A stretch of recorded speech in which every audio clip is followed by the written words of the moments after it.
Hello students, क्या हाल है। तो यार आज हम लोग ना बहुत ही इंटरेस्टिंग टॉपिक पढ़ने जाने जा रहे हैं जिसका नाम है कॉम्बिनेशन ऑफ रेजिस्टर्स।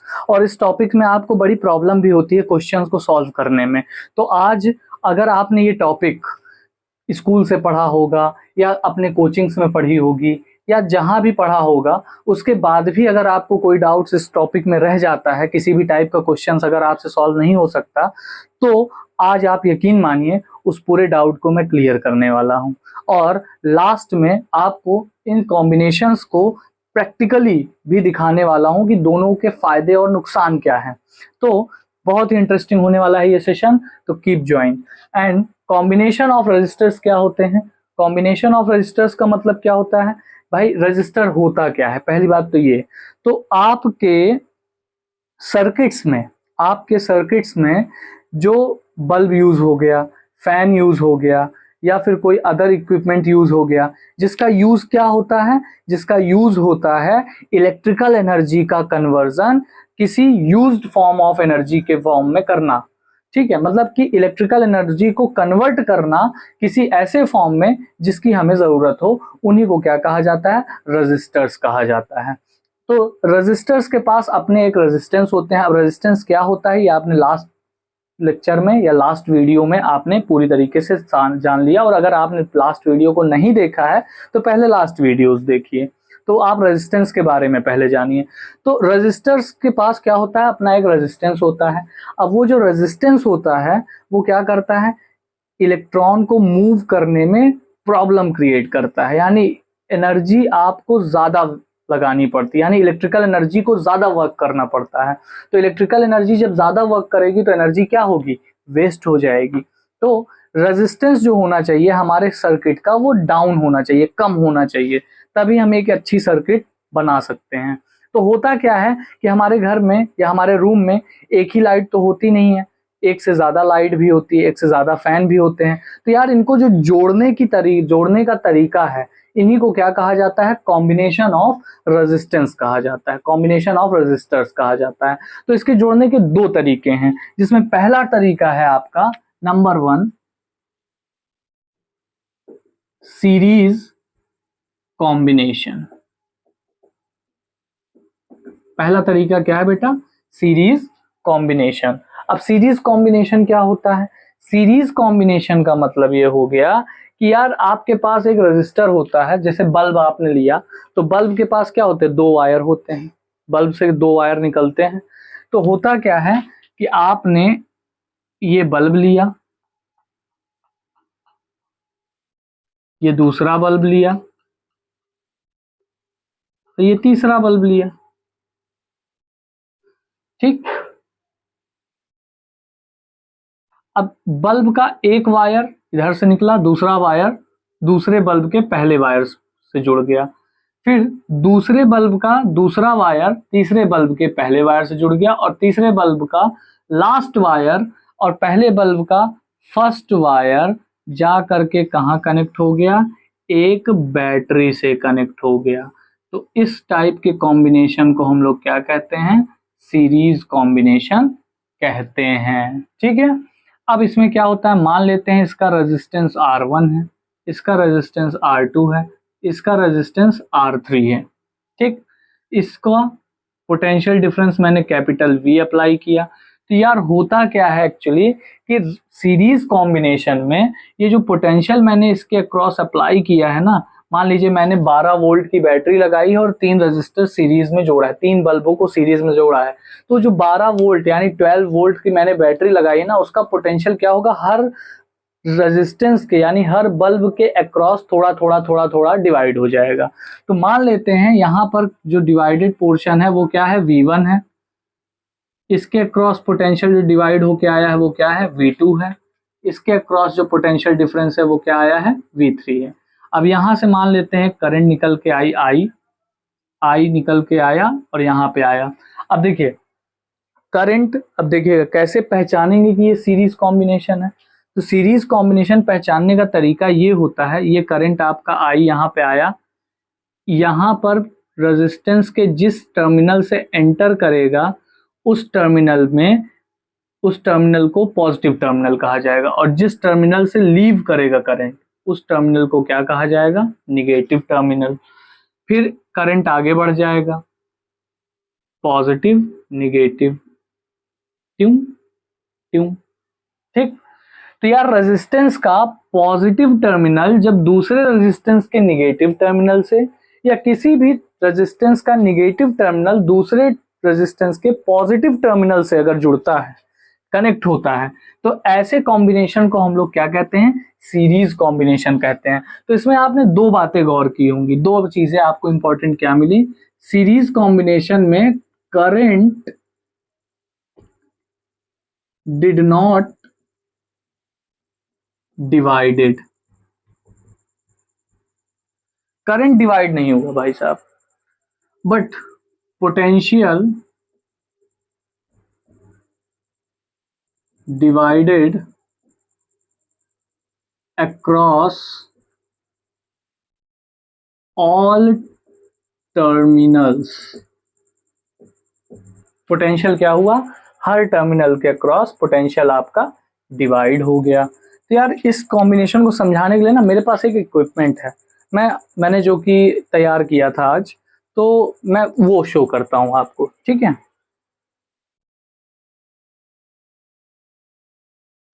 तो यार ये इक्विपमेंट मैंने तैयार किया है। अब यहाँ पे देखिए, ये एक रेजिस्टेंस है, ये दूसरा रजिस्टर है, ये थर्ड रजिस्टर है। ये रजिस्टर आपस में देखिए, ये आपने यहाँ पे जो डायग्राम देखा है, एक रजिस्टर का ये निगेटिव टर्मिनल है, ये दूसरे रजिस्टर के पॉजिटिव टर्मिनल से, और दूसरे रजिस्टर का निगेटिव टर्मिनल तीसरे रजिस्टर के पॉजिटिव टर्मिनल से मिला है। फिर फर्स्ट रेजिस्टेंस का पहला वाला टर्मिनल आकर के मेन कनेक्शन से जुड़ गया है, और थर्ड रजिस्टर का निगेटिव टर्मिनल आकर के दूसरे मेन कनेक्शन से जुड़ गया है। तो अब इसको ऑन करते हैं और देखते हैं क्या होता है। यार ये मैंने इसको ऑन कर दिया, ये बहुत ही डिम जल रहा है। डिम जलने का मतलब क्या है, उतना ग्लो नहीं कर रहा है। ये 100 वाट का बल्ब है बेटा, 100 वाट का बल्ब का मतलब ये होता है यहाँ पे एकदम फाड़ के रोशनी हो जानी चाहिए, बट ऐसा कुछ हुआ नहीं। अच्छा, एक कमी और है इस रेजिस्टेंस में, एक कमी और है इस कॉम्बिनेशन में, वो क्या है, अब मैं इसको करके दिखाता हूँ। जैसे ये बल्ब लिया मैंने, एक बल्ब को मैंने यहाँ से निकाल लिया, तो ये पूरा बल्ब बंद हो गया। यानी पूरे सर्किट में अगर हम सीरीज कॉम्बिनेशन में हम अपनी पूरी वायरिंग करते हैं, तो अगर हमको सर्किट में कहीं भी कुछ भी डिफेक्ट हो गया छोटा सा भी, तो हमारे पूरे घर की लाइट चली जाएगी। सेम इस तरीके से, जैसे इसको इसमें लगाएंगे फिर से ये जलने लगेगा। तो चलिए, तो मुझे लगता है आपको ये कॉम्बिनेशन अब अच्छे से समझ में आ गया होगा, ड्यू टू दिस छोटा सा एक्सपेरिमेंट, हल्का सा नन्हा सा मुन्ना सा प्यारा सा एक्सपेरिमेंट, इसकी वजह से आपको थोड़ा ज्यादा समझ में आया होगा। तो आगे की बात हम लोग करते हैं इसको हटाने के बाद। तो अब यहाँ पर क्या होगा कि जो आपने ये रेजिस्टेंस का कॉम्बिनेशन देखा है ना बेटा, अब बात करते हैं कि पूरे सर्किट में इसका इफेक्ट क्या होगा। इफेक्ट का मतलब होता है, उसको कहते हैं इक्विवेलेंट रेजिस्टेंस। इक्विवेलेंट रेजिस्टेंस का मतलब, यार एक बल्ब लिया मैंने जिसका रेजिस्टेंस मान लीजिए 2 ओम था, दूसरा लिया मैंने 2 ओम था, तीसरा लिया मैंने वो भी 2 ओम था। अब जब मैं इसको ऐड करूंगा तो सर्किट में का टोटल रेजिस्टेंस कितना होना चाहिए, ये शायद आपको देख करके लग रहा होगा कि ये टोटल 6 ओम होगा। यार 6 ओम भी हो सकता है, कुछ और भी हो सकता है, ये डिपेंड करता है केस पे कि हम इसको जोड़ कैसे रहे हैं, किस कॉम्बिनेशन में इसको कनेक्ट कर रहे हैं। तो चलिए देखते हैं सीरीज में क्या होता है। तो बेटा यहाँ पे आ जाइए, ये आपका V पोटेंशियल है, यहाँ से करंट I फ्लो कर रही है, सेम करंट सबसे जा रही है, इससे भी करंट I ही जा रही है, इससे भी करंट I ही जा रही है, इससे भी करंट I ही जा रही है। अगर मैं इस रजिस्टर के लिए ओम्स लॉ लिखूं तो क्या हो जाएगा, V1 is equals to IR1 होगा। दूसरे के लिए लिखूं अगर तो V2 is equals to IR2 होगा। थर्ड के लिए लिखूं तो V3 is equals to IR3 होगा या नहीं होगा, बिल्कुल होगा। अब ये जो V1 V2 V3 हैं, यार ये V को ब्रेक करके ही तो बने हैं ना, तो हम ये भी तो लिख सकते हैं ना, V is equals to what, V1 plus V2 plus V3। आपने देखा बल्ब डिम हो गए। डिम क्यों हो गए? क्योंकि ये पोटेंशियल डिवाइड हो गया, इधर थोड़ा डिवाइड हो गया, इधर थोड़ा डिवाइड हो गया, इधर थोड़ा डिवाइड हो गया। बल्ब के डिम होने का मतलब ही है कि पोटेंशियल डिवाइड हो गया, उसको जितना पोटेंशियल चाहिए था उतना पोटेंशियल उसको मिला ही नहीं। जो टोटल पोटेंशियल आपने 220 वोल्ट मैंने दिया उसको, वो 220 वोल्ट इसके अक्रॉस डिवाइड हो गया। तो जब 220 वोल्ट उसको मिलेगा ही नहीं तो उतनी तेजी से ग्लो कर ही कहाँ पाएगा। तो यहाँ पर क्या हो गया, अब V1 V2 V3 की वैल्यू निकाल दिया जाए, मतलब रख दिया जाए यहाँ पे। तो IR1 IR2 प्लस IR3, और V की जगह मैं लिख सकता हूं IR इक्विवेलेंट। क्यों IR इक्विवेलेंट? टोटल सबका कॉम्बिनेशन, सबका इफेक्टिव रेजिस्टेंस R इक्विवेलेंट। तो यहां पर अगर मैं IR equivalent is equals to, यहाँ पर I कॉमन ले लिया तो मेरा आ गया R1 plus R2 plus R3। तो I से I तो कट गया, तो बचा क्या? R equivalent is equals to R1 plus R2 plus R3 plus, अगर और होंगे तो डॉट डॉट, मतलब ढेर सारे होंगे, जितने होंगे सबको डायरेक्ट। तो यार अगर मैं किसी सर्किट में 2 ओम 3 ओम 5 ओम कुछ भी ले लूं और सबको अगर सीरीज में कनेक्ट कर दूं तो इक्विवेलेंट रेजिस्टेंस हमारा R1 plus R2 plus R3 plus dot dot dot के बराबर हो गया, यानी सबको ऐड कर देंगे। अच्छा, सबको अगर डायरेक्टली ऐड कर देंगे तो ये क्या कहलाएगा? मैक्सिमम रेजिस्टेंस कहलाएगा। Maximum resistance of circuit. Maximum resistance circuit का मतलब क्या हो गया बेटा? मैक्सिमम रेजिस्टेंस का मतलब ये हो गया कि अगर हम किसी सर्किट में ढेर सारे रेजिस्टर्स को सीरीज में कनेक्ट करें तो सर्किट का जो इक्विवेलेंट रेजिस्टेंस होगा वो इंक्रीज कर जाएगा, काफी ज्यादा इंक्रीज कर जाएगा। और कितना इंक्रीज कर जाएगा? सब के सम के बराबर आ जाएगा। यानी अगर मैक्सिमम रेजिस्टेंस आपको चाहिए सर्किट में तो हमेशा आप रेजिस्टेंस को किस में कनेक्ट करोगे? सीरीज में कनेक्ट करोगे। अब आप इन चीजों को नोट कर सकते हैं, कोई दिक्कत नहीं। उसके बाद वीडियो को पॉज करके आप नोट कर लीजिएगा। हम चलते हैं नेक्स्ट कॉम्बिनेशन में। ठीक, तो इसको रफ करते हैं।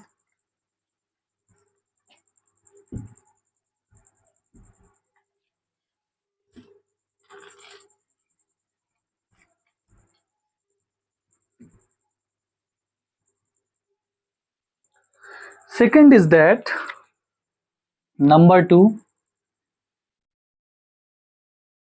parallel combination।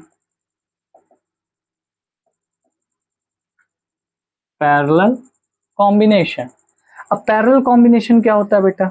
पैरेलल कॉम्बिनेशन होता है कि आपने एक रेजिस्टेंस लिया,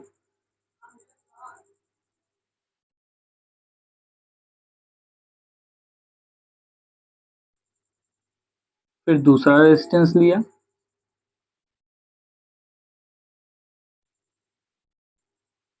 फिर तीसरा रेजिस्टेंस लिया,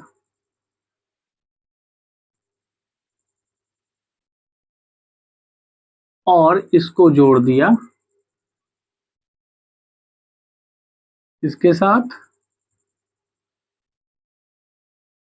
एक एक्सटर्नल सोर्स के साथ, पोटेंशियल V। अब क्या होगा बेटा? इसमें potential difference across the resistors will not divide it. Potential difference जो होगा वो डिवाइड नहीं होगा। जो पोटेंशियल डिफरेंस आपने अप्लाई किया ना वही इसके अक्रॉस भी होगा, इसके अक्रॉस भी होगा और इसके अक्रॉस भी होगा।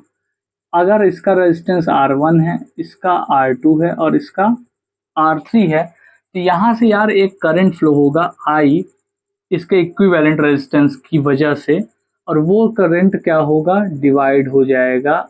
इधर मान लेते हैं यहाँ पर गया करंट I1, यहाँ पर करंट गया I2 और यहाँ पे करंट गया I3। ये I डिवाइड हो गया 3 करंट्स में।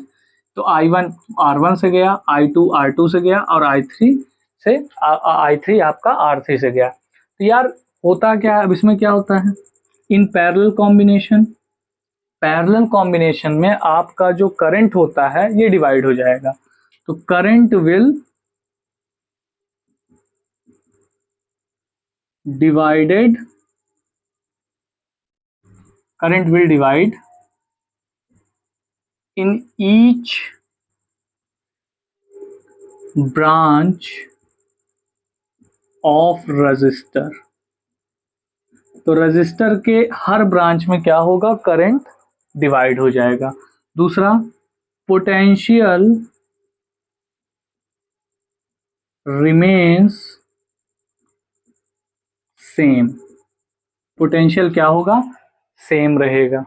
ठीक, पोटेंशियल क्या रहेगा, सेम रहेगा। अब बेटा यहाँ पे देखो, करंट यहाँ से एंटर किया तो ये एंड कौन सा, पॉजिटिव, ये एंड कौन सा, निगेटिव। करंट जिस एंड से एंटर किया वो पॉजिटिव, जिस एंड से बाहर आया निगेटिव, जिस एंड से एंटर किया पॉजिटिव, जिस एंड से बाहर आया निगेटिव। ठीक, positive positive positive, negative negative negative. तो देखो यार, इसका पॉजिटिव आ करके दूसरे रजिस्टर के पॉजिटिव वाले वायर से जुड़ा है और तीसरे रजिस्टर के पॉजिटिव वाले वायर, यानी सभी रजिस्टर्स का पॉजिटिव वाला वायर एक पॉइंट पे आकर के कनेक्ट हो गया है और निगेटिव वाला एक पॉइंट पर आके कनेक्ट हो गया है, और उन दोनों पॉइंट्स को हमने जोड़ दिया है किससे, एक एक्सटर्नल सोर्स से। ये कॉम्बिनेशन जो है आपका पैरेलल कॉम्बिनेशन कहलाता है। अब इसके लिए भी मैंने एक सिंपल सा सर्किट तैयार किया है, वही बल्ब से रिलेटेड, तो उसको भी मैं आपको शो करता हूं। Just 1 second. तो बेटा ये है हमारा अगला कॉम्बिनेशन। अब देखिए यहाँ पे मैंने क्या किया, एक ये ब्लैक वाला वायर है, ये पॉजिटिव वायर है पहले रेजिस्टेंस का, ये रेड वाला वायर है, ये निगेटिव टर्मिनल है दूसरे बल्ब का। फिर इसके नीचे देखिए एक बल्ब और है, ब्लैक वाला ब्लैक से कनेक्टेड है, रेड वाला रेड से कनेक्टेड है। फिर इसका भी ब्लैक वाला ब्लैक से कनेक्टेड है, रेड वाला रेड से कनेक्टेड है।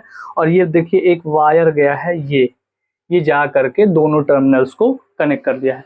अब इसको हम लोग क्या करेंगे, ऑन करते हैं। ऑन करके देखते हैं कि क्या होता है।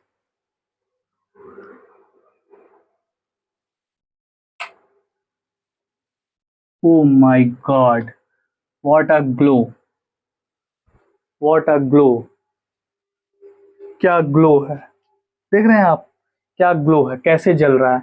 तो बेटा यहाँ पे रीजन वही चीज का है कि यहाँ पर पोटेंशियल डिवाइडेड नहीं हो पाया, यहाँ पर पोटेंशियल डिवाइड नहीं हो पाया। ठीक, अगर यहाँ पर पोटेंशियल डिवाइड हो जाता तो आपका क्या होता, इतनी तेजी से ये बल्ब, तीनों बल्ब एक साथ नहीं जलते। यहाँ पर अगर पोटेंशियल जैसे सीरीज कॉम्बिनेशन में डिवाइड हो गया था तो वहां पर क्या हो गया था, बुझ गया था, सॉरी वहां पर क्या हो गया था, डिम हो गया था। बट यहाँ पर क्या हुआ, पोटेंशियल डिवाइड नहीं हुआ, इसलिए बल्ब का ग्लो कम नहीं हुआ। अच्छा, एक बल्ब अगर मैं निकाल लेता तब क्या होता है, चलो वो भी करके देखते हैं। तो यार एक बल्ब निकाल के देखते हैं कि क्या सर्किट पे कोई इफेक्ट पड़ता है क्या। ये मैं कपड़ा ले लिया हूँ क्योंकि ये बल्ब जल रहा है, कोई इफेक्ट नहीं, कोई इफेक्ट नहीं, कोई भी बल्ब निकाल लीजिए, नो प्रॉब्लम, है ना। तो यार पैरेलल कॉम्बिनेशन में एक फायदा और है कि बल्ब को सर्किट में हमारे किसी भी इक्विपमेंट में कोई भी खराबी हो जाए, हमारा सर्किट में कोई दिक्कत नहीं है और हम हर सर्किट के लिए अपना एक अलग स्विच रख सकते हैं उसको ऑन ऑफ करने के लिए। और उसमें कुछ खराब भी हो जाए तो हमारे पूरे घर की लाइट नहीं जाएगी, सिर्फ उस इक्विपमेंट, वो इक्विपमेंट नहीं चलेगा, बाकी equipment at it is work करते रहेंगे। तो बात समझ में आ गई होगी। अभी तामझाम ओके बेटा, तो हम लोग अब क्या करेंगे, इस पैरेलल कॉम्बिनेशन की वजह से क्या करेंगे कि पूरा इक्विवेलेंट रेजिस्टेंस क्या होता है, यानी हमारे कॉम्बिनेशन की वजह से पूरे सर्किट में इफेक्ट क्या होता है ये देखते हैं। तो यार हमारे सर्किट में क्या हो गया, अब यहाँ पे जरा देखिएगा, ये करंट वरेंट सब कैसे डिवाइड हो रही है आप पता है। अगर मैं पहले वाले रेजिस्टेंस में ओम्स लॉ अप्लाई करूं तो यहाँ पर क्या मैं ये लिख सकता हूँ, I1 is equals to V upon R1।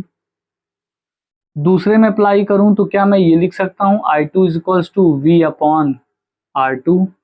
And third वाले में अप्लाई करूं तो I इज इक्वल्स टू क्या लिख सकता हूँ, V अपॉन R3। यार बात वही है, V is equals to IR, तो मैंने R को नीचे ले लिया, I R is equals to V, तो I1 R1 is equals to V पहले रेजिस्टेंस के लिए, I2 R2 is equals to V second resistance के लिए, and I3 R3 is equals to V for third resistance. उसके बाद मैंने R को नीचे ले लिया तो ये I1 is equals to V upon R1। अच्छा, क्या ये बात भी सही है कि ये जो करंट I है ये डिवाइड होके I1 I2 I3 में जा रहा है। तो तो जब ये डिवाइड होके I1 I2 I3 में जा रहा है तो I इक्वल्स टू हम लोग लिख सकते हैं I1 plus I2 plus I3। ये क्या हो जाएगा बेटा, V upon R1 plus V upon R2 plus V upon R3, और I को भी क्या लिख सकते हैं, V अपॉन R, इक्विवेलेंट। तो यहाँ से यार V अपॉन R इक्विवेलेंट हो जाएगा, और यहाँ से V हो जाएगा कॉमन, आ जाएगा 1 upon R1 plus 1 upon R2 plus 1 upon R3। V से V कट जाएगा, आएगा क्या, 1 upon R equivalent is equals to 1 upon R1 plus 1 upon R2 plus 1 upon R3।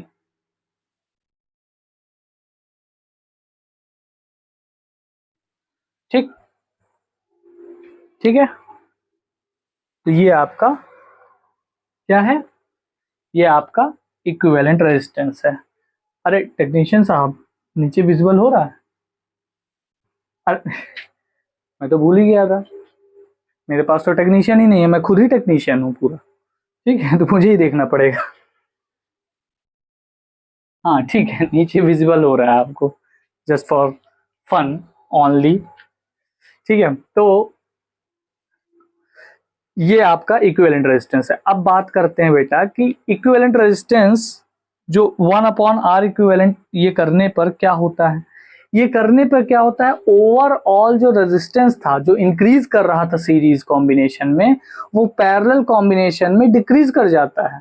मतलब अगर आप 6 ओम के 3 रेजिस्टर्स पैरेलल में जोड़िए तो इक्विवेलेंट रेजिस्टेंस 2 हो जाएगा, और 6 ओम के 3 रेजिस्टर्स सीरीज में जोड़ेंगे तो इक्विवेलेंट रेजिस्टेंस 18 आ जाएगा।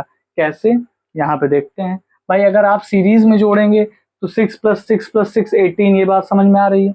बट पैरेलल में क्या होगा, 1 upon R equivalent is equals to 1 upon 6 plus 1 upon 6 plus 1 upon 6। LCM लिया 6, ऊपर आया 1 plus 1, 1 plus 1 plus 1, that is 3/6। कट्टम कुट्टा खेल लिया, 2 आ गया। ठीक, तो R equivalent is equals to what, 2 ohm. यार पहले की अपेक्षा क्या हुआ, रेजिस्टेंस डिक्रीज कर गया।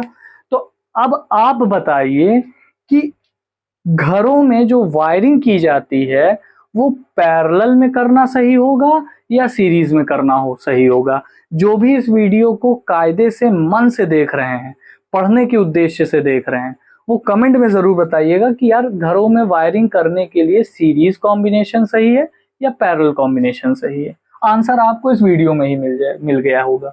ठीक है, तो ये रहा combination of resistance, parallel and series combination. अब हम लोग इस पे कुछ अच्छे अच्छे मस्त मस्त क्वेश्चन करते हैं। कुछ प्रीवियस लेक्चर्स के भी टॉपिक्स रह गए हैं जिन पे क्वेश्चन करवाने बाकी हैं, तो उनके भी कुछ क्वेश्चंस करते हैं। तो आज का सेशन अब हम सिर्फ क्वेश्चंस को देंगे बचा हुआ।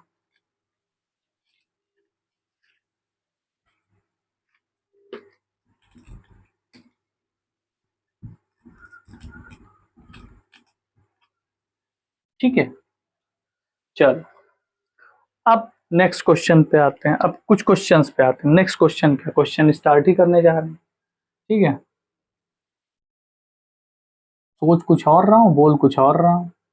इसको कहते हैं चितघावड़ा। हमारे गांव में इस बीमारी को कहा जाता है चितघावड़ा। जैसे कोई कुछ सोच रहा है, कुछ कर रहा है, और करते करते मतलब सोचते सोचते कुछ और बोल दे, अचानक से बात किसी और चीज की चल रही है और बात बोल कुछ और दे, तो कहते लगता है इसको चितघावड़ा हो गया। इस बीमारी को चितघावड़ा कहते हैं। तो मुझे भी याद आ गया, मैंने कहा आपको शेयर कर दूं, थोड़ा आप भी हंस लीजिए। ठीक है, माहौल बहुत गर्म हो गया यहाँ, बल्ब बल्ब जलने की वजह से देख रहे हो पसीने पसीने आ जा रहे हैं। तो क्वेश्चन ये है बेटा, नंबर 1 क्वेश्चन ये है कि if we increase the length of wire 10%। ठीक है, अगर हम अपने वायर के लेंथ में 10% का इंक्रीमेंट कर दें, ओ सॉरी इसको छोड़ो यार, ये तो 12th का क्वेश्चन हो गया। If we double the length of wire, then what will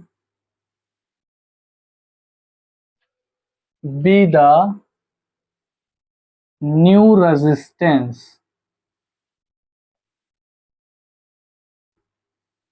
if initial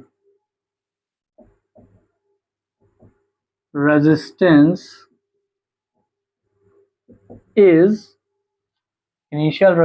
is 4 ohm। तो यार इस क्वेश्चन को लगाना है हमें, ठीक है भाई। कह रहा है कि अगर हम रेजिस्टेंस की लेंथ को डबल कर दें तो नया रेजिस्टेंस हमारा क्या हो जाएगा।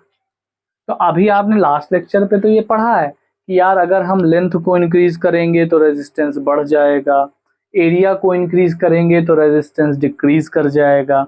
यही तो पढ़ा है ना लास्ट लेक्चर में हम लोगों ने कि किस पे रेजिस्टेंस हमारा इफेक्ट करता है, किस पे हमारा रेजिस्टेंस किस किस के चेंज होने से कैसे कैसे चेंज करता है। तो यही सब तो पढ़ा है टेम्परेचर से। तो हमें एक फॉर्मूला मिला था यार, हमें एक फॉर्मूला मिला था, resistance is equals to rho L upon A. तो यार इनिशियल रेजिस्टेंस हम आर मान लेते हैं, तो यहाँ पर इसको मिटाते हैं, थोड़ा सा ये लिख लेते हैं सोल्यूशन में, let initial resistance is capital R and length comma area and specific resistance.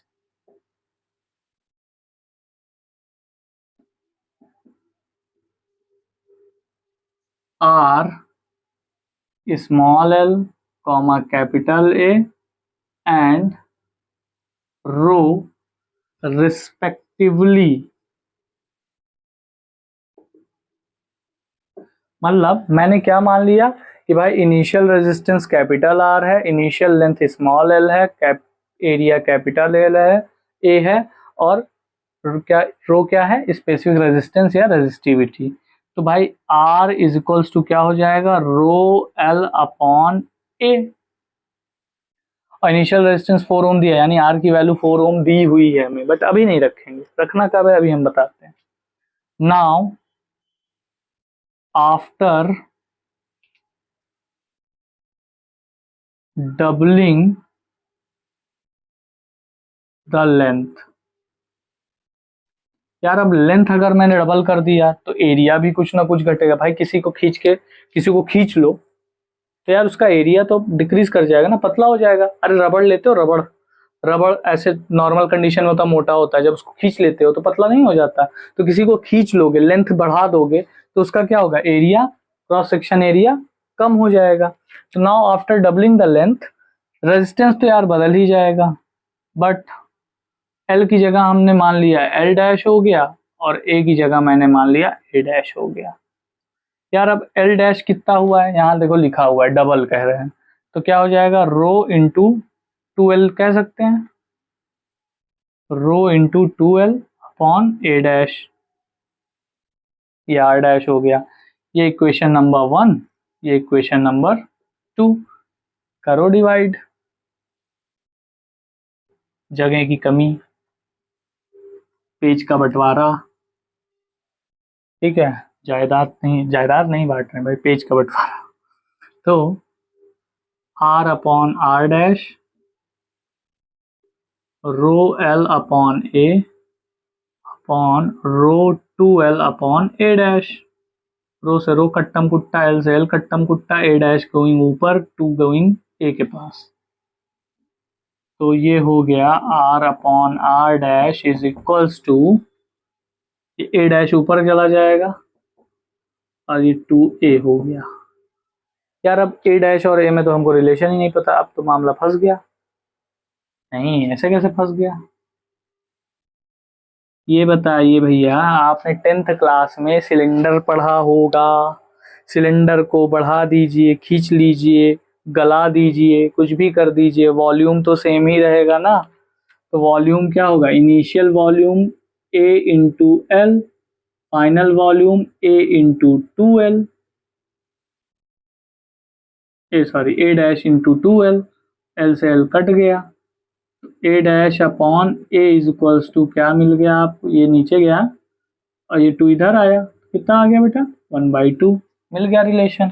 तो A dash upon A bar is equals to क्या 1/2, तो R upon R dash is equals to 1/2 into A upon A dash की जगह भी क्या आ जाएगा 1/2, तो R upon R dash is equals to 1/4 and cross multiplication, तो R dash is equals to 4 into capital R, तो कैपिटल R की वैल्यू कितनी दी हुई है 4 ओम, तो 4 इंटू 4 16 ओम, तो अब नया रेजिस्टेंस क्या हो जाएगा 16 ओम हो जाएगा।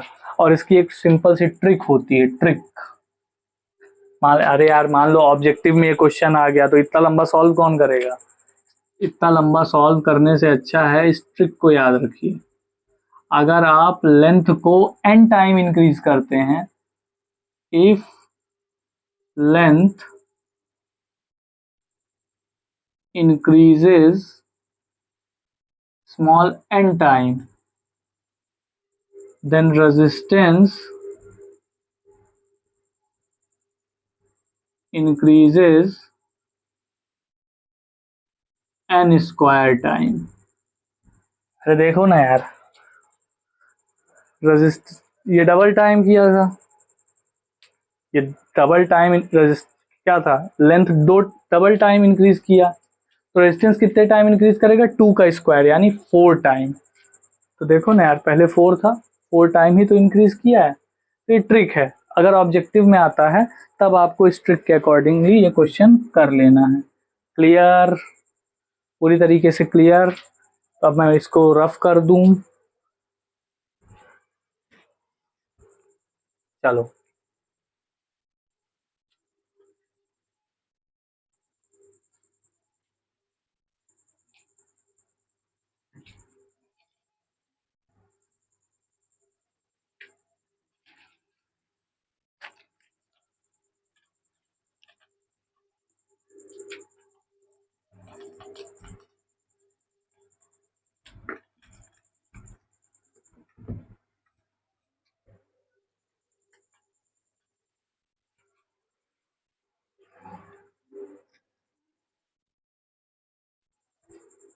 नेक्स्ट क्वेश्चन है बेटा,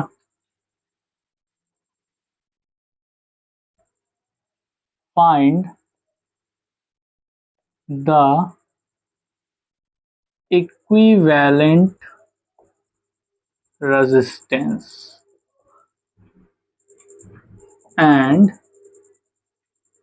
करंट drawn from battery,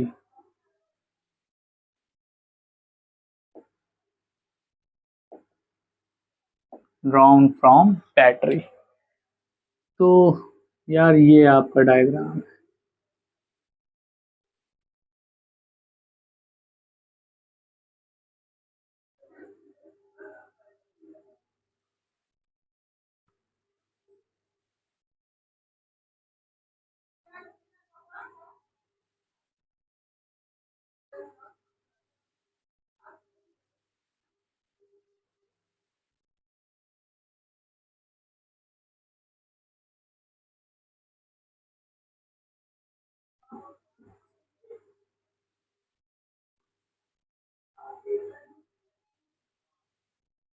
ये आपका क्वेश्चन है।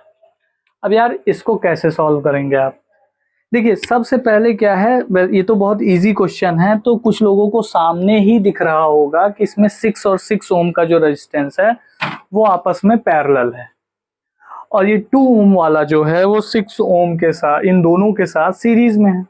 बट यार जब थोड़ा कॉम्प्लेक्स क्वेश्चन आता है ना, उसमें समझ में ही नहीं आता कौन सीरीज है कौन पैरेलल है। अभी हम करवाएंगे आपको ये क्वेश्चन तो समझ में आएगा। तो यहाँ पर आप फिर से क्या करेंगे, मान लेंगे यार एक करंट निकला यहाँ से पहुंचा, यहाँ पे एंटर किया, यहाँ से लीव किया, ये प्लस ये माइनस, फिर यहाँ पे पहुंचा इधर और इधर, इधर गया तो प्लस, इधर माइनस, इधर भी गया प्लस और माइनस, यहाँ से I1 गया, यहाँ से I2 गया। सिंपल यार, ये करंट यहाँ से निकला, यहाँ से पहुंचा, यहाँ पर डिवाइड हो गया I1 I2 में, ये प्लस माइनस, ये प्लस माइनस, यहाँ पे देखो माइनस माइनस से जुड़ा है, प्लस प्लस से जुड़ा है, तो ये दोनों कैसे हुए? पैरेलल। और ये कैसा हुआ? सीरीज। अब देखिए कुछ लोग कंफ्यूज क्या करते हैं कि पहले हम ये पैरेलल सॉल्व करें या पहले हम ये सीरीज सॉल्व करें। तो बेटा ये बताइए, आप इस 2 ओम का रजिस्टर, ये जो 2 ओम का रजिस्टर है, ये इन दोनों के साथ सीरीज में है, तो हम किसी एक के साथ अगर इसको सीरीज में सॉल्व कर देंगे तो क्या इसके साथ दूसरे वाले के साथ नाइंसाफी नहीं हो जाएगी? होगी ना यार। आपको आपकी मम्मी ने आपके बड़े भाई को कहा कि यार ये 3 लड्डू है, तुम 3 भाई हो, आपस में बांट के खा लेना। 2 लोगों ने 1.5 लड्डू खा लिया, 1.5 1.5, तो क्या आपके साथ नाइंसाफी नहीं हो गई? तो वही तो चीज है ना यार, कि अगर मैं इस 2 ओम को इसके साथ सीरीज में या इस 2 ओम को इसके साथ सीरीज में सॉल्व कर दूंगा तो दूसरे के साथ नाइंसाफी हो जाएगी। क्यों? क्योंकि ये 2 ओम दोनों के साथ सीरीज में है। मम्मी ने लड्डू तीनों के लिए दिए थे, 2 के लिए नहीं दिए थे। तो ये 2 ओम इसके साथ भी पैरेलल है, सॉरी सीरीज में है, इसके साथ भी सीरीज में है। तो भाई एक के साथ सॉल्व करना उचित नहीं है, तो हम पहले क्या करेंगे, इन दोनों को ही सॉल्व करके सीरीज में बना लेंगे। तो कैसे सॉल्व करेंगे भाई? उन दोनों पैरेलल हैं, तो पैरेलल के लिए आपको क्या करना पड़ता है? आपने यहाँ r डैश दे दिया, r dash is equals to 1/6 plus 1/6, इसका इक्विवेलेंट आ गया 6, मतलब एलसीएम 6, यहाँ 1 + 1 दैट इज 2/6, ये कट्टम कुट्टा हो गया, ये 1/3। तो r dash is equals to क्या आ गया? 3। अच्छा, इसके लिए एक और छोटा सा फॉर्मूला है, ये भी समझ लो। इसके लिए एक फॉर्मूला ये भी है, R1 R2 upon R1 plus R2। किसके लिए? अगर दो रेजिस्टेंस सीरीज पैरेलल में है तो डायरेक्ट इस फॉर्मूले को भी अप्लाई करके निकाला जा सकता है। नहीं, दिखा देता हूँ मैं आपको। जैसे R1 R2 6 × 6 upon 6 + 6 12, 36 upon 12 that is 3। ठीक है, तो ऐसे भी करके निकाला जा सकता है। तो ये R डैश आ गया। तो R डैश आने का मतलब क्या हो गया बेटा, कि अब ये जो सर्किट है ना, ये दोनों सॉल्व हो गए हैं। ये दोनों सॉल्व होके क्या हो गए हैं? एक हो गए हैं, मतलब ये दोनों जुड़ करके एक हो गए। यार ये दोनों ही इसके साथ सीरीज में थे, तो अब जब एक होंगे तो सीरीज में ही तो आएंगे, तो कुछ ऐसा हो जाएगा।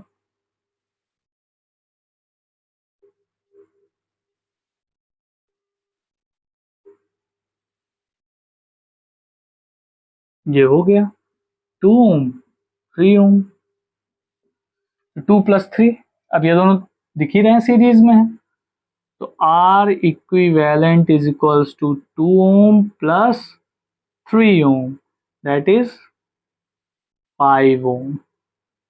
ये आपका R इक्विवेलेंट आ गया। अब आपको करंट पूछा है, what is the current drawn from battery. तो applying Ohm's law, V is equals to IR by Ohm's law. Ohm चचा ने ये बोला, तो I इज इक्वल्स टू क्या हो गया? V upon R। तो V हो गया आपका कितना? 10 वोल्ट। R इक्विवेलेंट कितना आया? 5। कट्टम गुट्टा खेला, आ गया 2 एम्पियर। तो इसका मतलब क्या आ गया? करंट आपकी आ गई 2 एम्पियर। तो यहाँ से जो करंट निकली है ना बेटा, वो कितनी निकली है? 2 एम्पियर की करंट निकली है। कितनी निकली है? 2 एम्पियर की करंट। क्लियर? अच्छा, अगर मैं आपसे बोल दूं I1 I2 की वैल्यू क्या होगी? I1 I2 की वैल्यू देखो, इस केस में तो 1 एम्पियर होगी, क्योंकि 2 एम्पियर निकल रही है, 6 ओम ये भी, 6 ओम ये भी है, तो 1 एम्पियर इधर, 1 एम्पियर इधर। लेकिन अगर ये 6 ओम के अलावा कोई और रेजिस्टेंस होता, जैसे ऊपर 3 होता, नीचे 4 होता, तब क्या होता? तब इक्वल डिवाइड नहीं होता। तब क्या होता? डिपेंड करता कि इसके बीच में पोटेंशियल कितना है। तो पोटेंशियल निकालने के लिए हम लोग क्या करते हैं, यहाँ पे देखिए, अगर तो V1 equals to I into R1, तो 2 2 जा 4 वोल्ट हो जाएगा। तो यार 2 ओम का रेजिस्टेंस है और 2 एम्पियर करंट फ्लो हो रही है, तो 4 वोल्ट यहाँ डिवाइड हुआ, 6 वोल्ट यहाँ डिवाइड हो गया, तो भैया 6 वोल्ट यहाँ भी होगा और 6 वोल्ट यहाँ भी होगा। तो जो पैरेलल वाला कॉम्बिनेशन है ना, उसके अक्रॉस वोल्टेज निकालने के लिए पहले उसको सीरीज में कन्वर्ट करना पड़ता है, देन हमको 6 वोल्ट यहाँ पे जो टर्मिनल वोल्टेज मिला है वही यहाँ पे अप्लाई होगा, 6 वोल्ट और 6 वोल्ट। अब अगर मुझे I1 निकालना है तो यार सिंपल सा, I1 is equals to V upon R1, तो V अपॉन V क्या है 6, R1 भी क्या है 6, 1 एम्पियर। I2 क्या है 6 अपॉन 6, ये भी क्या हो गया 1 एम्पियर। क्लियर? तो सिंपली मैंने एक क्वेश्चन आपको अभी किया, एक और मुझे करने का मन है, मैं वो भी कर देता हूँ, फिर एक सेशन में नेक्स्ट वाला सिर्फ और सिर्फ क्वेश्चंस पे ही लूँगा, जिसमें मैं छाट छाट के चुन चुन के एकदम बेहतरीन बेहतरीन क्वेश्चन इस पूरे चैप्टर पे लेके आऊँगा। और वो चैप्टर आप, वो सारे क्वेश्चंस आपके बोर्ड एग्ज़ाम के लिए बहुत ही इम्पॉर्टेंट होने वाले हैं, NTSC के लिए बहुत ही इम्पॉर्टेंट होने वाले हैं, ओलंपियाड के लिए बहुत ही इम्पॉर्टेंट होने वाले हैं। तो चलिए,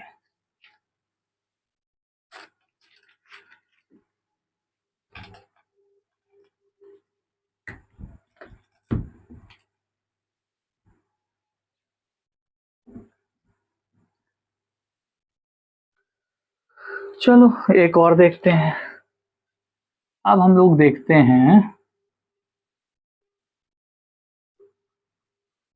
ये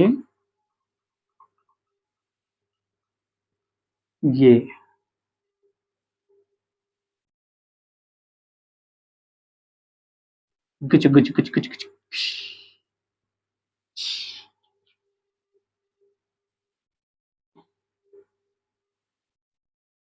ये खींच दिया भाई। ओके, तो भैया ये रेजिस्टेंस है 3 ओम का, ये भी है 3 ओम का, ये है 12 ओम का, 12। ठीक, क्लियर है? अब यहाँ पर मैंने वोल्टेज अप्लाई कर दिया 8 वोल्ट का, फिर से आपको वही करना है, इक्विवेलेंट रेजिस्टेंस और करंट ही निकालना है। तो यार अब फिर से क्या करेंगे, यहाँ से करंट वा ड्रॉन करेंगे, करंट वा यहाँ पहुँचेगी, यहाँ 2 रास्ता, एक रास्ता I1 लेके गया, एक रास्ते पे I2 चला गया, बट गया ना I, ऐसे बट जाते हैं, तुम इत्थे जाओ मैं इत्थे जाता हूँ, तो जब इत्थे जाएगा तो भैया ये प्लस, ये माइनस, ये प्लस, ये माइनस, ये प्लस, ये माइनस, माइनस वाला माइनस से, प्लस वाला प्लस से, तो यानी ये दोनों, ये वाला इसके प्लस से जुड़ा है, इसका पॉजिटिव टर्मिनल इसके प्लस से जुड़ा है, और इसका निगेटिव टर्मिनल इस रेजिस्टेंस के निगेटिव टर्मिनल से जुड़ा है। इसका मतलब ये हो गया कि यार ये जो 12 ओम वाला है ना, इन दोनों के साथ पैरेलल में है। तो फिर से वही काम कि अगर मैं 3 ओम और 12 ओम को पैरेलल सॉल्व कर दूं, तो यार इसके साथ नाइंसाफी हो जाएगी, इसको बुरा लग जाएगा, और अगर इसके साथ सॉल्व कर दो तो इसको बुरा लग जाएगा, है ना, बहुत तेज बुरा लगेगा। देखो ऐसे ऐसे मुंह बना लेगा एकदम ऐसे, ठीक है, तो बहुत तेज बुरा लगेगा इसको। तो भाई भाई तेज बुरा लगेगा तो बुरा नहीं लगने देंगे हम, है ना, मैं हूं, मैं तो हूं, मैं क्यों बुरा लगने दूंगा, नहीं लगने दूंगा। तो यहाँ पे क्या होगा, R dash is equals to 3 + 3 that is 6 ohm. लो भाई, इन दोनों को पहले सीरीज में सॉल्व कर दिया, अब ये दोनों मिल करके एक हो गए। एक होने का मतलब हम मिले तुम मिले एक दूजे के लिए, लो भैया एक हो गए। एक होने का मतलब ये हो गया यार, ऊपर हो गया 6 ओम, नीचे हो गया 12 ओम, ये है हमारी बैटरी, ये हो गई हमारी बैटरी, कितने ओम की है, कितने वोल्ट की है, 8 वोल्ट की। देखो सबसे ज्यादा कंफ्यूजन यही होता है कि पहले हम सॉल्व क्या करें, शुरू कहाँ से करें क्वेश्चन को? सीरीज पैरेलल तो पहचान लेते हैं, ठीक है, बट सॉल्व करना शुरू कहाँ से करें? तो यहाँ से शुरू कीजिए, ऐसे पकड़िए कहाँ से शुरू करना है। तो 3 + 3 = 6 ओम। अब 1/r equivalent is equals to 1/6 + 1/12। तो यहाँ पे हो गया 12, ये हो गया 2 + 1 दैट इज 3/12। तो R equivalent is equals to 12/3 that is 4 ओम। तो भैया R की वैल्यू फिर से क्या आ गई? 4 ओम आ गई। और I निकालना है तो भाई ओम का नियम, चाचा जी आ गए हमारे। तो जब I इज इक्वल्स टू क्या हो गया? V/R। तो V/R का मतलब क्या हो गया? V हमारा है 8 वोल्ट, अरे वोल्ट मत लगाओ, R क्या हो गया? 4 कट गया, 2 एम्पियर आ गया। यार 2 से लग रहा है हमको प्यार हो गया है, हर बार 2 ही एम्पियर आ रहा है मेरे क्वेश्चंस में, हैं? पीछे ही नहीं छोड़ रहा है। शादी करके मानेगा ये 2 मुझसे? चलो, तो 2 एम्पियर क्या आ गई? करंट आ गई। अगर I1 I2 निकालने के लिए कहा जाए तो 6, 3 और 3 मिलके कितने हुए थे? 6। I1 यहाँ गया, I2 यहाँ गया, 8 वोल्ट यहाँ भी, और 8 वोल्ट यहाँ भी। तो I1 is equals to V/R1 यानी 8/6। तो यार 8/6 का मतलब कट्टम कुट्टा खेलेंगे 1.3 के करीब आएगा। तो आप यहाँ पे अगर आप देखेंगे गौर से कि जिधर कम रेजिस्टेंस होता है वहां से ज्यादा करंट फ्लो कर जाती है पैरेलल कॉम्बिनेशन में, और जहां पर ज्यादा रेजिस्टेंस होता है वहां से कम करंट फ्लो करती है पैरेलल कॉम्बिनेशन में, ठीक है। इसीलिए क्या होता है कि बहुत हाई रेजिस्टेंस को जब हम सर्किट में लगा देते हैं तो वो क्या करता है? थोड़ा वोल्टेज को डाउन करवा देता है ना? ध्यान दिया होगा आपने, कभी प्रेस वोस चलाते होंगे तो एक बार डिप करती होगी लाइट। क्यों? क्योंकि करंट क्या हुआ, करंट को काफी तेजी से इसने डिवाइड किया, और कम रेजिस्टेंस वाला अगेन क्या करता है? फिर से वो पा जाता है अपने बराबर की करंट, यानी ज्यादा करंट पा जाता है, तो फिर से वो धीमी होकर तेज हो जाता है। तो ये जो है कंडीशंस है, ठीक है। तो सिंपली मैंने ये आपको पूरा बहुत प्रॉपर वे में समझाने की कोशिश की है। उम्मीद करता हूँ कि आपको वीडियो पसंद आई होगी। पसंद आएगी तो करना क्या है ये आप जानिए, मैं कभी बोलूँगा नहीं आपसे।